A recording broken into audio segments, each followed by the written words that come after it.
Welcome to another exciting episode of the CEO's Corner. My name is Treasure TDK and we're going to be having a swell time today with our guest, Philip Odiakose, who is the CEO of P Plus Measurement Services. It is a PR, so that's a public relations analyst and evaluation agency. And of course, if you do not have so much knowledge about this, sit tight, you will learn so much, I promise you. And of course, there's so much fun stuff in it, so stay tuned to the very end. At the end of this video, I will come back again and we'll see. Philip Odiakose is the Chief Insights Officer at P Plus Measurement Services. He is responsible for setting the short and long-term strategic direction of clients' communications and public relations monitoring, measurement and media performance through developing and leading his team to provide strategic media intelligence and audit support to all clients. He has defined, designed, and implemented media intelligence and evaluation for top brands and industry leaders across a spectrum of sectors including financial services, healthcare, insurance, pension managers, asset management, fintech, technology, FMCGs, real estate, personal brands, government agencies, and NGOs. An alumnus of the University of Benin, he also attained certification on public relations evaluation and improvement techniques from Metropolitan School of Business and Management, UK, and Marketing and Communication from the International Business Management Institute, Berlin, Germany. He is also a member of Association of Measurement and Evaluation of Communication, AMEC, Nigerian Institute of Public Relations, NIPR, Institute of Strategic Management of Nigeria, ISMN, and Institute of Operations Management of Nigeria, IOMN. Philip is a versatile media intelligence and evaluation professional with over 12 years' experience that cut across media monitoring, intelligence evaluation and measurement, market research, and C-suite reputation management. This is why the CEO's Corner is honored to spend the next few moments with Philip Odiakose.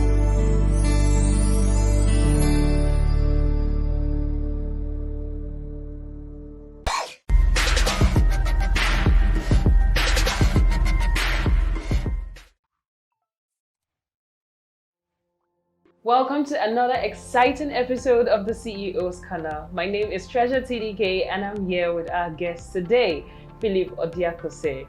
Yes, as you heard in the intro, we're going to be speaking to Philip Odiakose about his journey into this beautiful thing that he has created, this magical space. I'm trying to get him to relax. Okay, so right, how does it feel to be on the CEO's Corner? Yeah, I don't really see myself as being a CEO. I try to stay away from that title, kind of, because for me, I think it's too ambiguous. Okay, but it's actually great to be a leader, and so for me, I wasn't really cut off from the beginning, but I had to find myself in between, so I learned alongside. But it's been an exciting journey. All right, so the very first thing on my list, why PR? You are an alumni of the University of Benin. Yeah. So you went to school and then you studied PR, public relations, in Uniben. Yeah. Why? So I studied, so I didn't really do PR in Uniben, I did industrial physics. Okay. And so I got into the PR space, I think through a friend. I started my career at market audit and research. Okay. And so I was into market research. Then I moved into being a project supervisor for an MTN Warri project. Oh. And then I found myself in PR.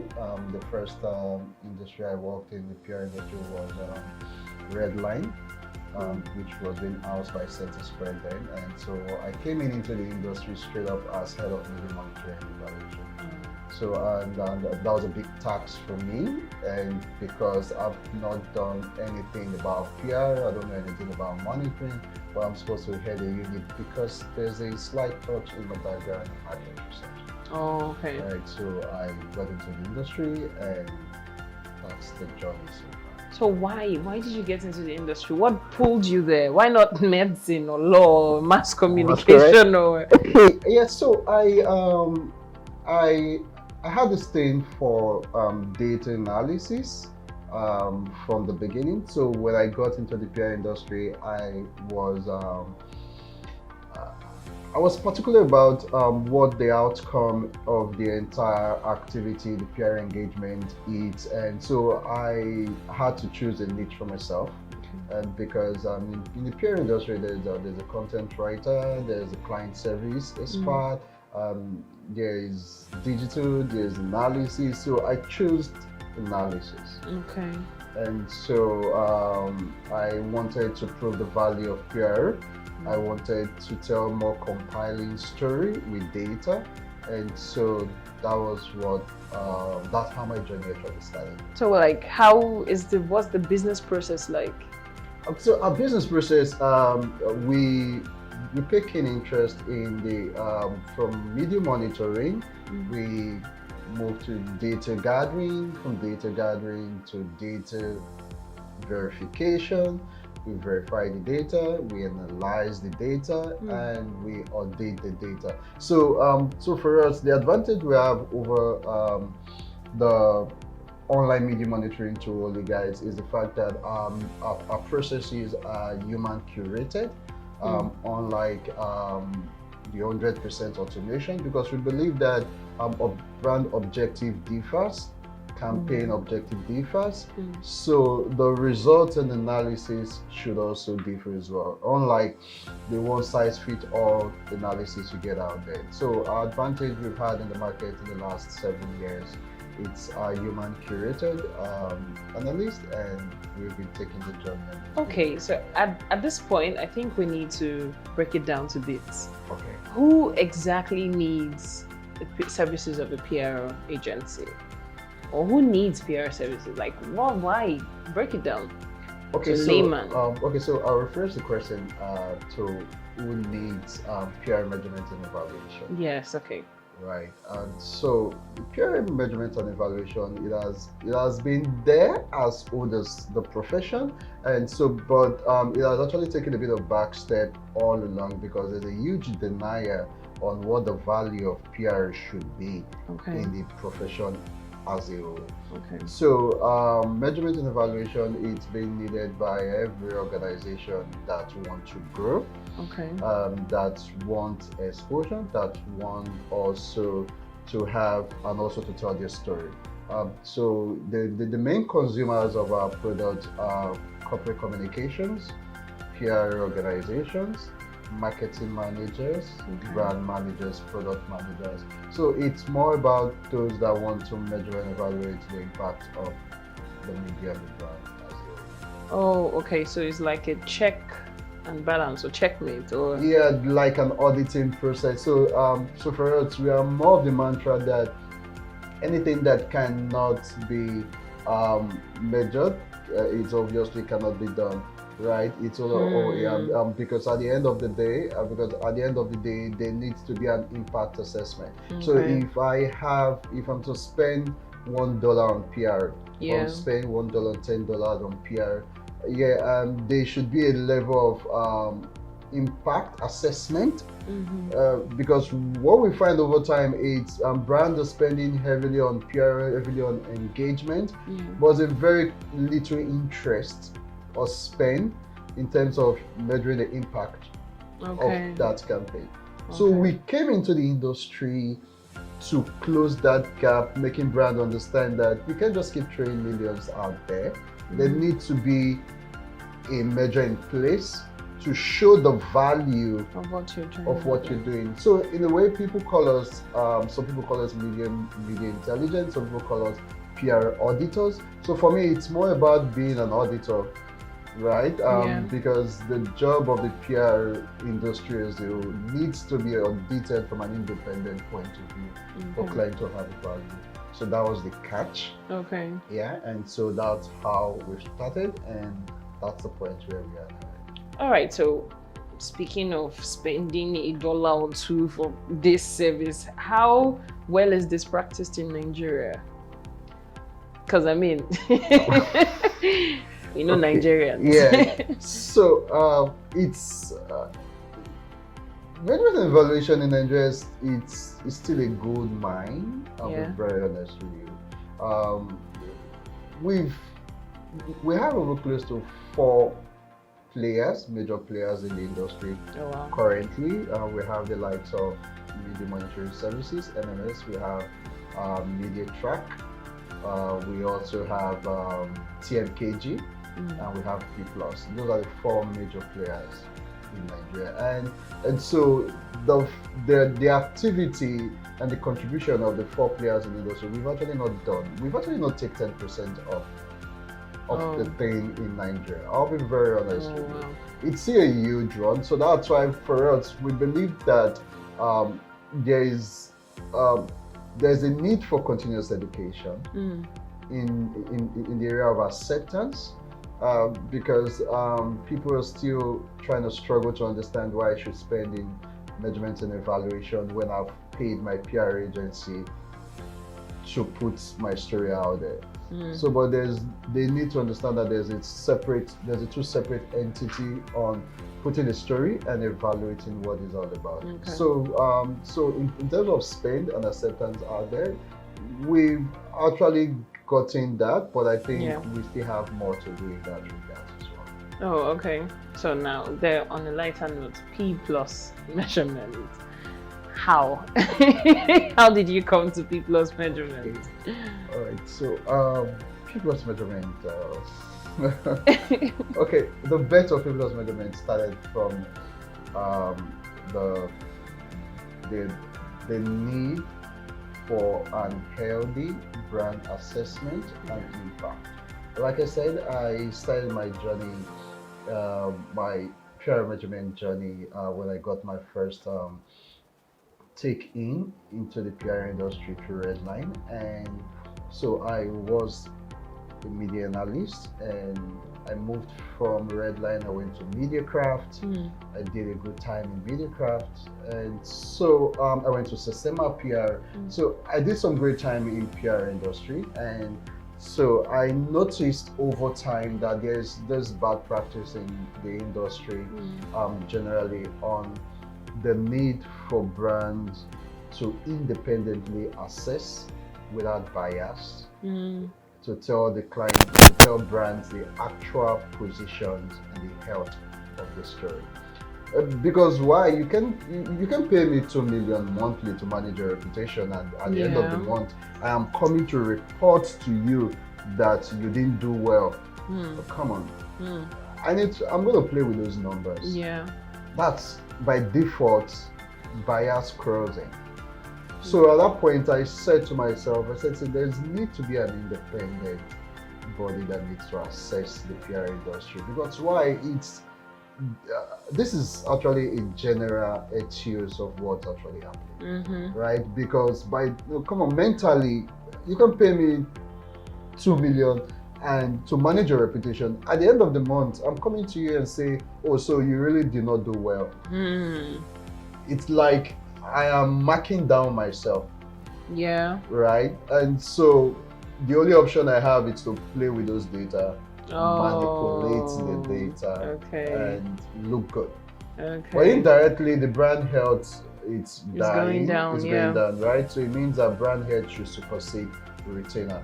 Right, but at the end of the day, it's not that way. So for me, that's what gave birth to P+, because I kept digging to look for areas on how the PR industry can be audited independently, and also how they can be available data. So the PR industry has actually suffered a setback in terms of respect on the table because they lack data. And in the C-suite, it's far much more than just speaking. It's more of defending your budget with data and also making data-driven decisions. So those are one of the key things that drove me into the establishment of P+.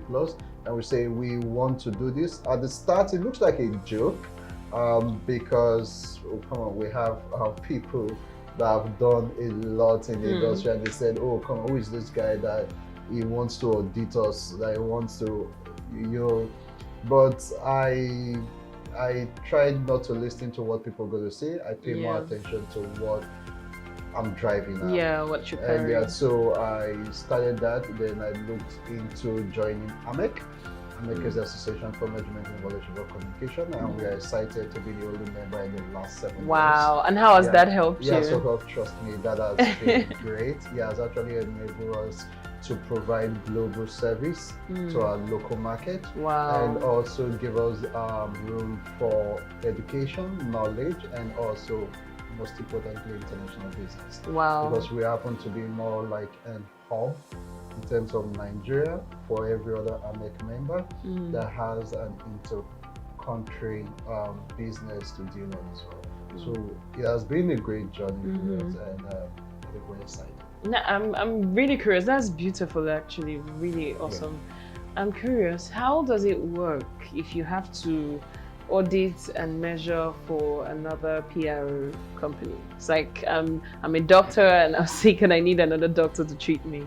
Or do you do your own services yourself? Like, do you audit and measure yourself, your company yourself? Or do you give it to another company that is like yours to do that? Okay, or are you very honest, that honest with yourself to not? Okay, yeah, so so for us, one of our key bedrock that's kept us in business in the last 7 years is honesty, transparency, and consistency. And so for us, we believe that we're in the business of data. And so for you to be in the business of data, it means that the number one bedrock must be honesty and trust. And so our job, we have actually been providing the service for brands directly. We're also providing it over the years. We've done with a lot of agencies. We're currently servicing a lot of agencies in Nigeria and also outside Nigeria as well. And so because we are of the opinion that if PR organizations focus more on reputation, relationship building, strengthening relationship with the media for client, crisis management, mitigations, and the rest, and at source monitoring and evaluation, I think the results for them is actually going to be great. So we are always of the opinion that, focus on this edge and let's handle your monitoring evaluation. And it has been great because they are getting their assessment for their brand from an independent perspective. So for us, we have no room to be biased because for what we do, we treat clients like competitors and competitors like clients because we are not the one putting out the stories. So obviously, we are going to analyze without being biased as well, irrespective of how the brand do. So because over time, from our reports, brands have been able to see and keep in check the performance of their PR agency. And over time, we've also become some kind of an advisory for some selling brands in the area of selection, bidding for agencies. Because I believe that we've worked with a lot of organizations and agencies, so we see how various brands are doing. And so if any brands are doing great in terms of their reputation, it means that there's a certain agency right behind it, or an in-house team or a personality, so we can quickly make their recommendations. All right. And what are some of your worst experiences on the job? Okay, one of our key said experiences, like worst experience, it's okay.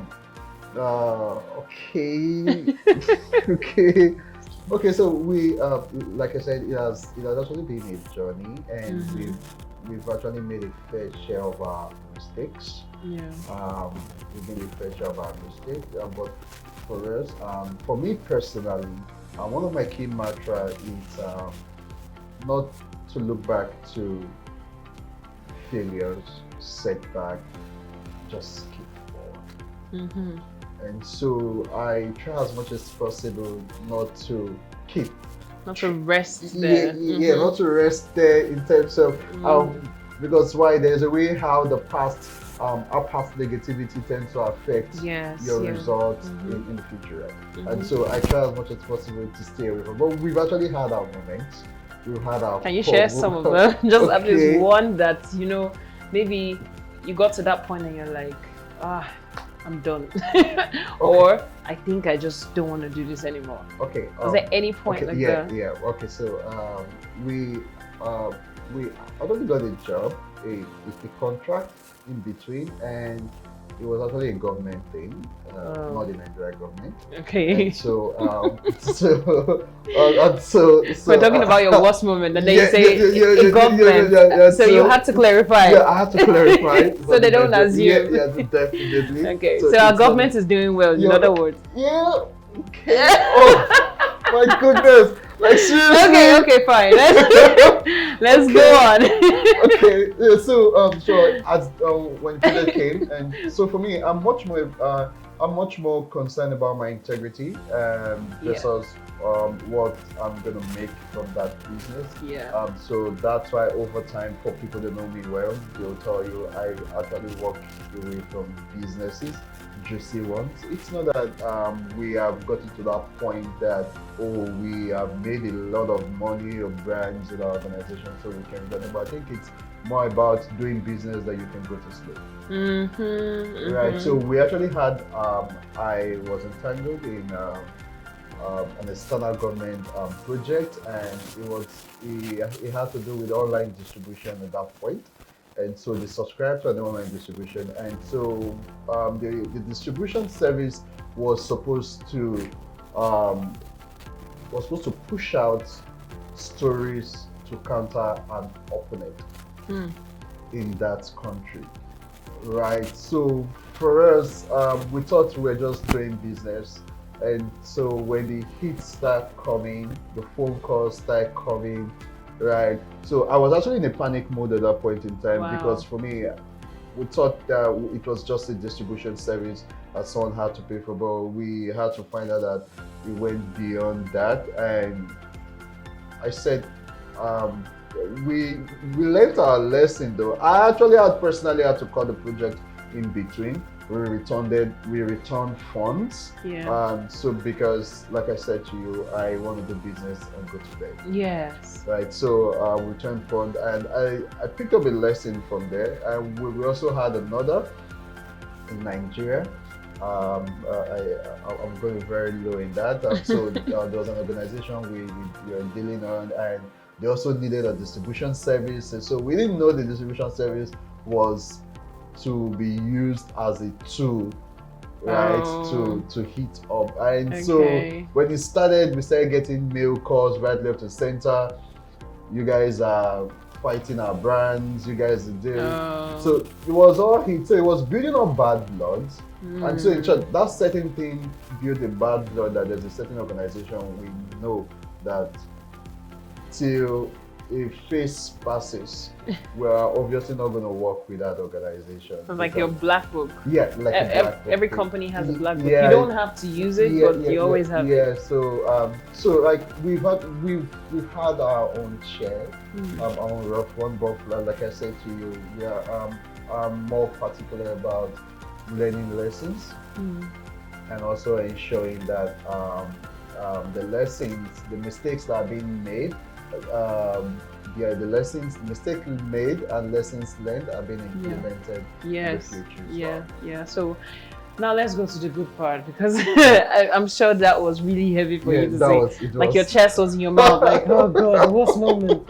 So let's get to the best part. What are some of your best moments doing this job? Yeah, I like that. I like that. Yeah, so one of my greatest moments in the last 7 years being in P Plus was working in the Edo State election.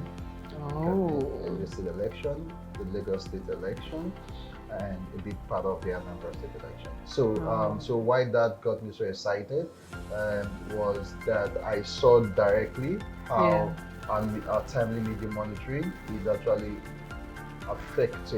impacting strategy, also impacting media campaign strategy, and so it gave me a bit of direct lessons on how media monitoring and evaluation impact elections. And so because every one of these and personality we actually worked for, they all came out winning. And so we saw that they understood the key value of media monitoring, not just media monitoring, media monitoring, the data, and also how there was a direct impact of these numbers into the media strategy, and it was actually coming out with it as well. We actually got some couple of recommendations from them. And I'm sure that the 2023 coming elections that we don't want to talk about. Yeah, obvious. Okay, Obvious. But like some people might need your services. Yeah, no, the show. We're already having contact. Calls, yeah, we're already having some. I want to ask a very personal question. Right. Not so personal. Right. If you were to get a call from a candidate that you don't support for the 2023 presidential election, would you help them? Would you do business with them, knowing that whatever you do will give them the leverage or upper hand? Okay, I like that question. I try as much as possible. Business is business, pleasure is pleasure. Yeah. Oh wow! Like I try to take, try to put away my sentiment, my emotions. Okay. At each point, there's a contact call, and okay, so recently we had a call from a dedication system. Yeah. That they've been some sort of ongoing conversation in that sector, and so we got a brief for distribution service. And so for me, I try as much as possible not to bring in my personal opinion into it, and just deal in business. And in as much as we deal in business, we try as much as possible to be ethical. Okay. Like I said, there are some businesses we walk away from. Yeah. Because the money is short term, the peace you need should be long term. Yes.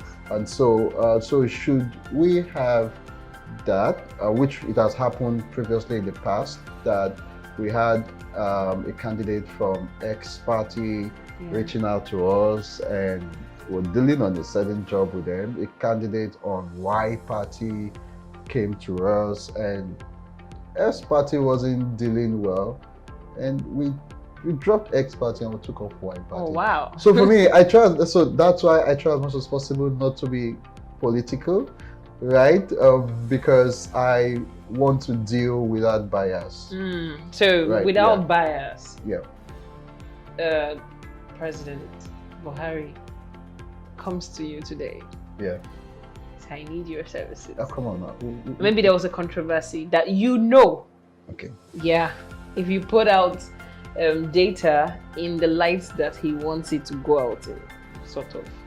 But you get really paid. I mean, and your company will be number one best known in Nigeria and all that kind of jazz. In the world, you'll be all that kind of jazz. Would you? No, like, I'm not saying anything classic. Yeah, I know. So so I would try as much as possible to help.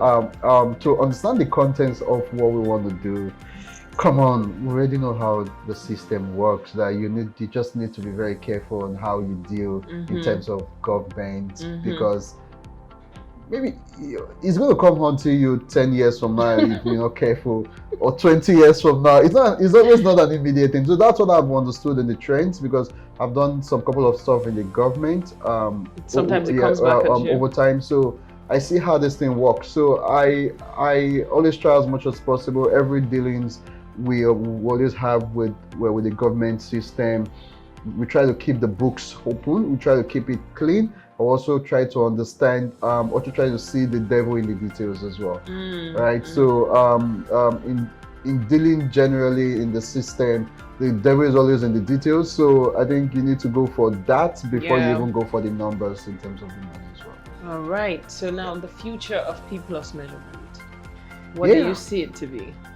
I like that smile. You dream. You're a visionary. Yeah. So I have this mantra in the course of my journey, my career, that growth and also futuristic plan. I'm more finicky about today. right? I'm moving. In the last 7 years, I couldn't tell you what's going to happen in the next 5 years. In the last 7 years, I couldn't tell you what's going to happen in the next 3 years. But there's one thing I know for sure, that if I put a lot of work into today, tomorrow is just going to be great. Like I always tell my team, I said, see, don't pay much concern about the numbers, the financial numbers. It's going to grow. Pay more concern about your growth, what you're putting into it today.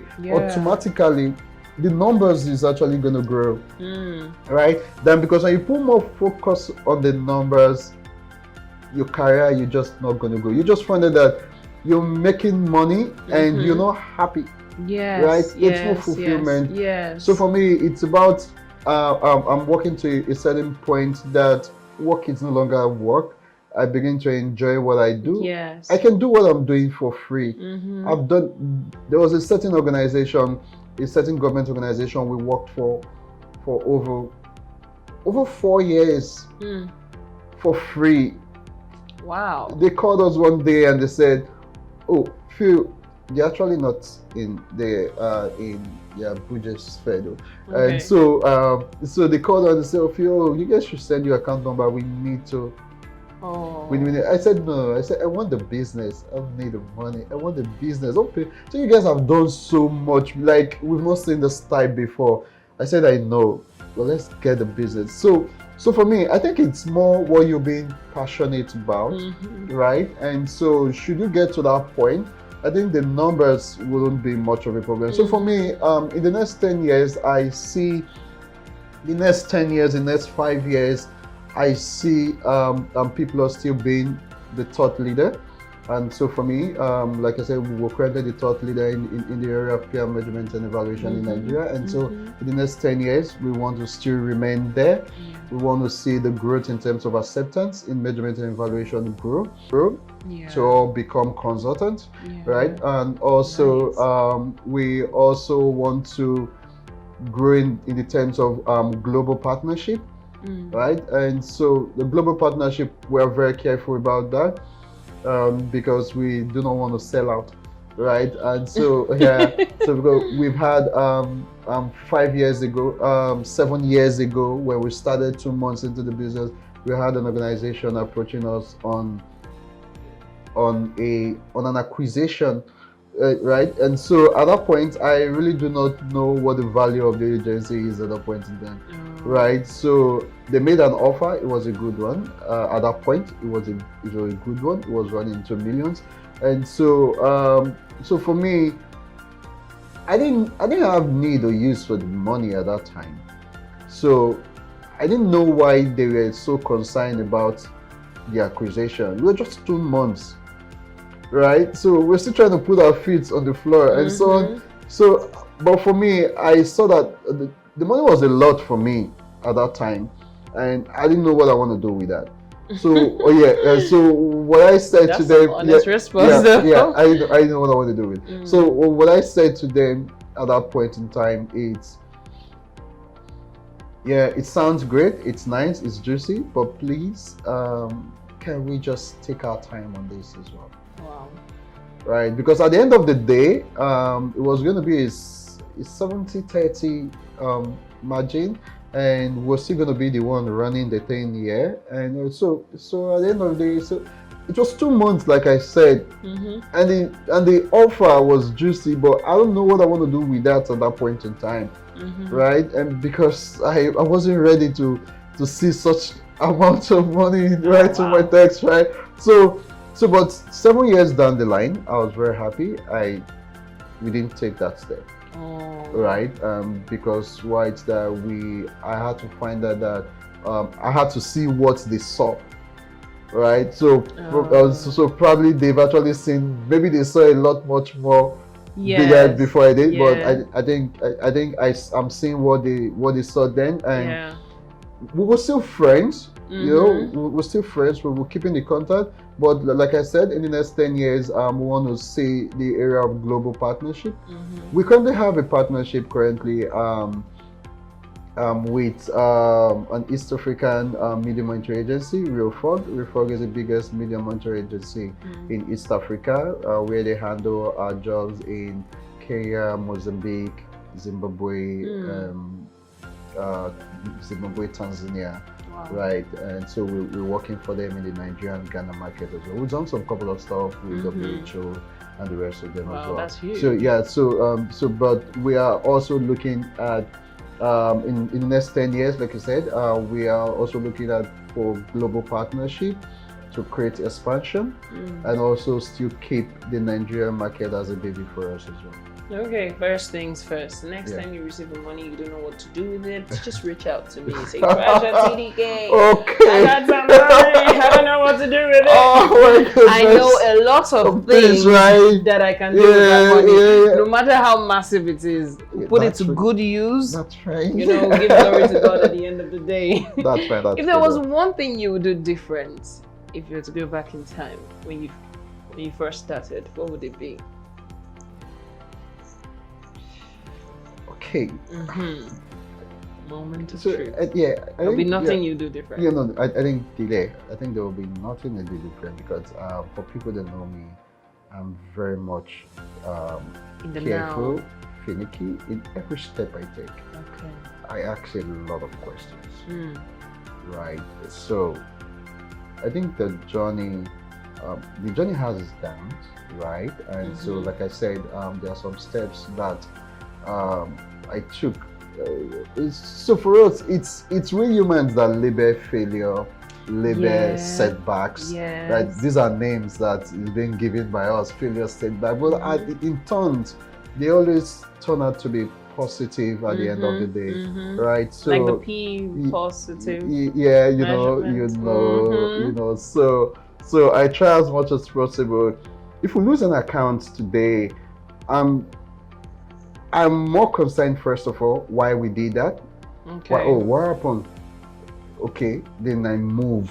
But I don't dwell in, it was initially that when we lose the account, it's looking like a bad news for me. So for me, every business that we lose, I see as an opportunity to gain in more that are going to pay much more. So for me, I think that has actually worked. It has been a great mantra for us. Like I said, we've actually had our down times, right? In the new, the economy currently, everything is down. The system is actually not doing great, right? But we also have our hit in our share. When COVID came, it was a huge run. I'll tell you for free, when the recession happened, 2015, 2016, we didn't see recession. That was like our peak year. When we looked at our financial numbers during our annual meeting, we looked at the growth in the chart in financial, and we saw that our best moments, the chart has always been a trajectory, right? Our slope started coming in 2019, 2020. In 2020, we didn't have it slow. The slope came down 2019. 2020 it went up, and 2021 it came down again. So recession we're doing great in the business, like it was great for us. We didn't see salaries were going smoothly. But when COVID came, we had a huge hit. As of 2021, beginning of 2021, we lost 3 business on the go. Oh wow! Right, like we saw the hit, but we try as much as possible not to cut down salaries, not to call down people. Wow. And so we have a mantra here in the organization that before salaries are being touched, every other thing must be cut down. Wow. Right. So because we understand the value, we can say for free. In the last 7 years, we've not held salary for once. Wow. Yeah, we've been very consistent because we respect we understand the value of team, and also why they need to be enumerated at the cost and when they should be doing that in due time. So we try to create that room, to create room for increase and the rest of them. So for me, when COVID came, we saw the heat, but for me, I was a bit excited, and I understood that the businesses that are going to go and those are going to come in, and it's going to be juicy. So when they started coming in, we're getting accounts that were paying double than those ones that left. Oh, we've come to the end of this lovely, exciting episode. I hope that you learned one or two things. I know I did, and I hope that you've gotten to know a little bit more about him. At least we know he's not a romantic guy, and then he doesn't know what to do. Excess money he can send to me. Oh, come on. Me and your wife can plan things out. Okay. All right, and until the next episode, yes, we can say goodbye to our guest for now. Thank you very much, sir, for joining this episode.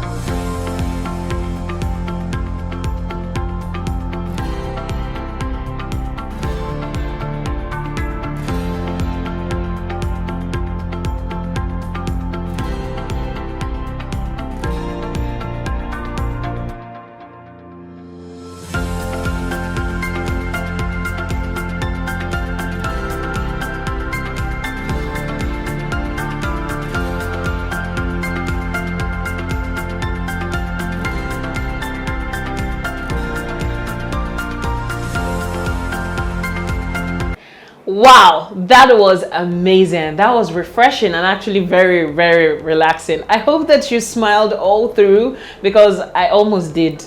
Like, I was just lost in the moment towards the very end. I'm talking about the games. And you know, this is how we like to do it in All News Nigeria. On the CEO's Corner, we bring these great men and women and show them to you. They're real, and you know, they just have really great personalities, and we get to meet them, as we have met Philip Odiakose. Yes, it was an exciting episode, and then of course we would have more to come. So watch this space and follow All News Nigeria TV. Click on the notification bell, click on the subscribe button first, then the notification bell to get fresh updates on this episode and so much more. What else are you waiting for? Also, you can follow us on all social media platforms on Facebook, Instagram, and Twitter at All News Nigeria TV. All right, my name is Treasure TDK. It's been a swell time. Until the next time we see you again, it's bye-bye for now.